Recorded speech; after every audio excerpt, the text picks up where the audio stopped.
स्वामींच्या फोटोत काय आहे? आपण सर्व नेहमी केंद्रात जातो, महाराजांना मुजरा करतो, आरती करतो आणि आपल्या मार्गाला लागतो. पण कधी आपण महाराजांच्या फोटोकडे लक्ष देऊन पाहतो का, की या फोटोमध्ये किती शक्ती लपलेली आहे? नाही ना. पण आपण महाराजांच्या फोटोतील शक्ती पाहूयात. जर आपण महाराजांचे मस्तक पाहिले तर त्यांच्या मध्यभागाला ब्रह्मरंध्र म्हणतात. ब्रह्मरंध्र म्हणजे महाराजांनी भगवान शिवांना धारण केलेले एक स्थान आहे.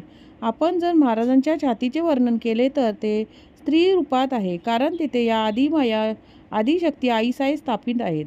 जर महाराजांचे पोट पाहिले तर तेथे भगवान गणपतीचे स्थान आहे.